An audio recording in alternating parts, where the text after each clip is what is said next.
Hi everyone, it's Jan from Jannplansthings and welcome to my plan with me video for this week. We're going to start out by sketching everything out in pencil first. I'm finally fulfilling my promise from last time and I'm doing wildflowers for my theme for April.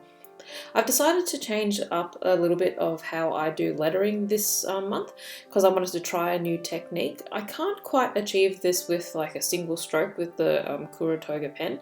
I reckon you could probably do it with a thick bullet type marker, but I didn't want to test that on the paper yet because I hadn't done a full pen test for that type of marker yet. So that's why I'm doing it kind of faux style with pencil, and I'll be colouring it in with the Sakura Microns. What you can see me doing now is I'm sketching out what looks like little trumpets. That's what I use to do guidelines for my flowers. So I actually use the front page as kind of a practice of how to draw flowers, and after I got the hang of it I stopped actually doing it any further in the resulting spreads just to save time, because you kind of get a feeling for it and what to do. So what I did was I did the outer larger circle first and the smaller inner circle, and that kind of gives me an idea of where the center of the flower is and where the extent of the petals are. I'm going to be using the Sakura Micron fine liner to do the lettering in the center.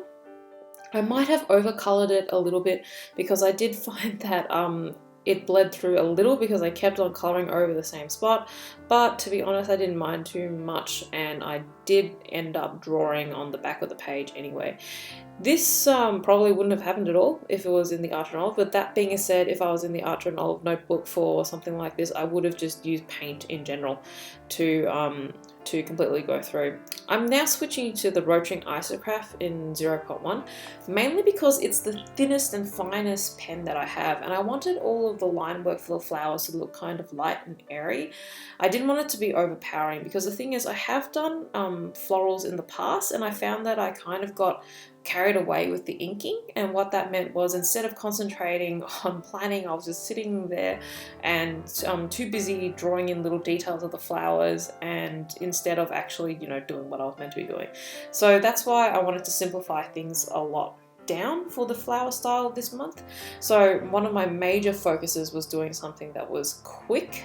So a lot of my flowers are a lot less detailed than what you would have expected or seen in the past in my spreads, mainly because I wanted to kind of move through everything quickly. One of the bigger things I'm doing as well is I'm just doing washes of color. I'm not doing detailed watercolor, and that's why I'm doing the line work first. I find that it works really well. If I was going to paint the flowers without any line work, it would require a lot more patience and time to paint onto it, and I find that style of painting, the soft florals, very difficult to do on the LT and even in the Art and Olive, because I feel like you need proper watercolor paper to get that advantage of that beautiful wash.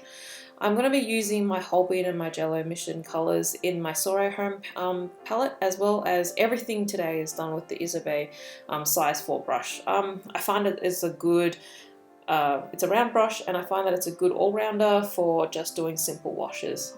I'm also using a few of my Peppercon Arts handmade watercolors, mainly because I was super proud of myself for finishing this dot card and collating all my colors into one. I kind of just made a hand-drawn dot card just to test all my colors and see how many I have, which is like basically a shameful amount of colors, so let's not talk about that anymore.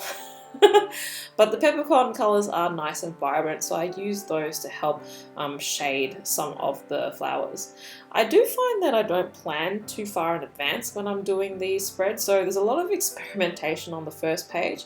I did start doing the shading, but then I found that I didn't really want to have that type of finish, so in the following pages you'll find that I'll do a lot more washes and a lot less shading. I'm mixing a little bit of pastel yellow as well on the tips of the flowers, because I found that the pink was a little bit too cool in tone to match with some of the blues and greens that I wanted to use as well. I had also done a poll on my Instagram asking you guys what colours my flowers should be this month, and I'm super grateful for everyone who responded. I had something like 2,000 responses for colours, but a lot of people said pastels, and I kind of like the idea of that, so I'm doing nice soft pastel wildflowers this month. I actually had a lot of fun this week because it was so different from last week. Just a quick aside, I'm going to use the Sakura jelly roll to just highlight the text that I had done in the past. I feel like it's a fun little lettering style. I see it a lot on a lot of like chalkboards and stuff, and I wanted to emulate it. So yeah, this is really different from my last week's one. Last month's one of stars, because there was a lot more washes in that one, and this is a little bit more detailed. And it's fun though because it means I get to switch up my skill set a little bit and spend more time on line work. I'm going to be using the basic rotary compass that came with my set again, just to do a basic circle outline. This is similar to the monthly that I have done in the past with like a circular dial style. You'll find that I tend to do a lot of my like spelling beforehand, because I don't know why. It might be because I paint always quite late in the day. I tend to just misspell things. So I'll tend to sketch out in pencil first the lettering more than I would do the artwork. So to start off, I have done the circular outline, and the idea is that I'm going to array the dates of the month all around the circle, and then kind of just use it as a dial.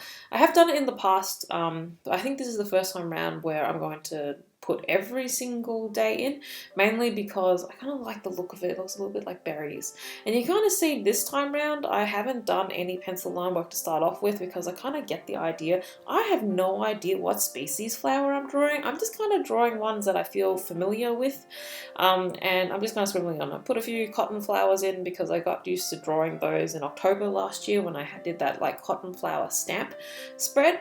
A few little eucalyptus leaves, as well as what I think looks like lavender. A couple of flowers look like balls, and the kind of like cosmos things that I was drawing in the previous page. I am not a good gardener or botanist, so I kind of just draw what comes to memory, and I'm pretty sure the leaves are wrong as well. And this wreath, like there's too many species on the one stem, but it's okay. It's all about the intent of the image. So you can see what I'm doing now is I'm dotting in 30 days for April. There are 30 days, right? Yep. 30 days for April, and I'm going to put all of them in this time around. If you find that there's too many dots and it's a little bit too strong for you, what you could do is only dot in the dates that are relevant to you for the monthly. I always find that I can have a little bit more fun with the monthly, because it's probably my least used spread, because I like to plan everything in my weeklies instead. And I have a little to-go Hoblein weekly diary for a lot of the schedules, and also my phone. So I find that the monthly is more of kind of like a final reminder thing in comparison to a lot of the other spreads. So what I've done first is I've used a bit of buff titanium to paint white. That's how I shade white things. I love the color. It's like a nice creamy beige color, but it is kind of opaque, so don't put too much on it, otherwise you'll kind of blot out the line work that you've done. I'm also mixing just a couple of different greens. I'm using a lot of the greens in my Peppercon set, as well as the two sap green and the lime green that are in my Mijello mission colors, mainly because I want to mix up the color of the foliage. I find that if you paint all the foliage in one color, it will look a little bit too flat, so mixing up the greens works really well. You can kind of see now, if you pay a little bit of attention on the left hand side, the ghosting on the LT, and that's mainly because I colored in so dark. I do find though that even though it seems strong when you first flip the page, after you've drawn it for a while, the drawing that you've just drawn becomes a lot stronger, and it kind of disappears into the page after a while. And I've come from a Tombow River, like Hobonichi type notebook in the past, and that had way more ghosting than this, so I never actually noticed it until you guys pointed it out. But if it does bother you, the LT might not be for you.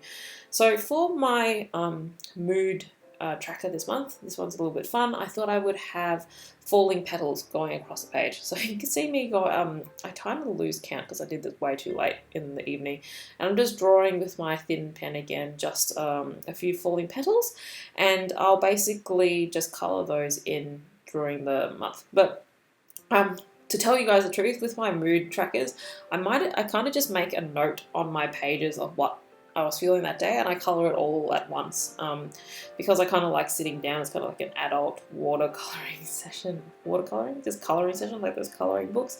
I don't get out my brush every day and paint the colors. I might do it once a week as well, but I find that's been the best way to do it. And I just like flicking back there and seeing it as a reference as I go forward as well.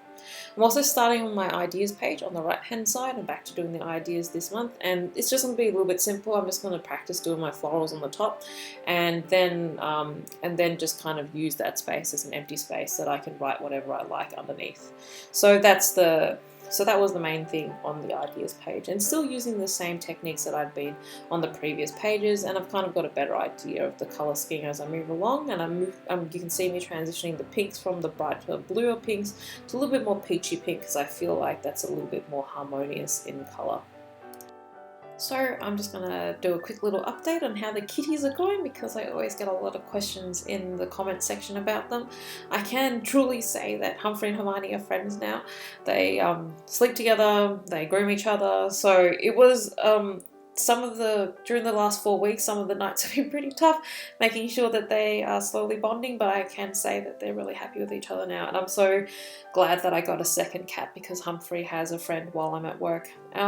So now for this spread for my weekly, I've kind of just gone freehand, probably eucalyptus.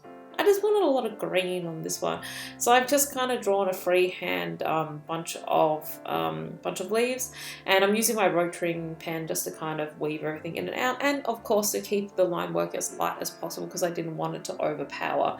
If you wanted everything to be a bit bolder, I do recommend maybe using a thicker pen. You don't have to use something as thin as mine, and that would mean that if you don't want to, you can probably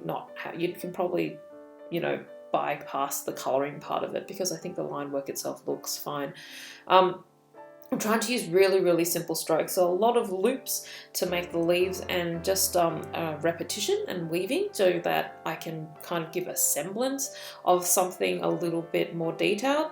You kind of get an idea that I got a lot more proficient at it, because my the very first spread probably took me close to an hour just learning how to do everything, and by this spread, which has a lot more flowers and a little bit more complex, it only took me about 30 minutes to do. So it is kind of like just practicing over the thing, and I do realize that sometimes if you make things a little bit too complicated, it kind of stops you from wanting to journal, because you have to sink so much time into it. So doing something like this that you learn how to do quickly is really good, because you can just repeat the motifs over and over again. You can see now that I'm doing a lot of what I was mentioning in the past by just mixing the green so that all the leaves are slightly different color. If I was doing this on watercolor paper, I think I would change it up a bit just to make some of the greens a little bit more consistent and darken the stems and everything, just to give it that bit of definition. But because I'm just kind of coloring in, I just mix a little bit of the green, sometimes with a bit of yellow or sometimes with a bit of brown, just to give it some variation of the leaves and to make it not look so flat. I'm using a nice peachy pink just to do the little flowers, and a little bit of blue and purple also to tie in everything together. I find that if I need anything super bold, I just draw in the cotton flowers, because of the way they're coloured, they look very, very nice on the page and gives it a little bit of variation and depth. So I find that really handy. I reckon I might be using the cotton flower stamps in the future as well, because I found those really helpful. You can see how I use those stamps in October. But basically, here was my setup for this month. It's a bit different, isn't it? But it's always good to mix it up a little bit. I love the pastel flowers. I think it's nice and soft, and I'm looking forward to doing it this month. So I really hope you guys enjoyed watching this video. If you have any questions, as always, pop them in the comment section and I will respond as much as I can. And thank you again for watching, and I look forward to chatting with you guys again next time. Bye!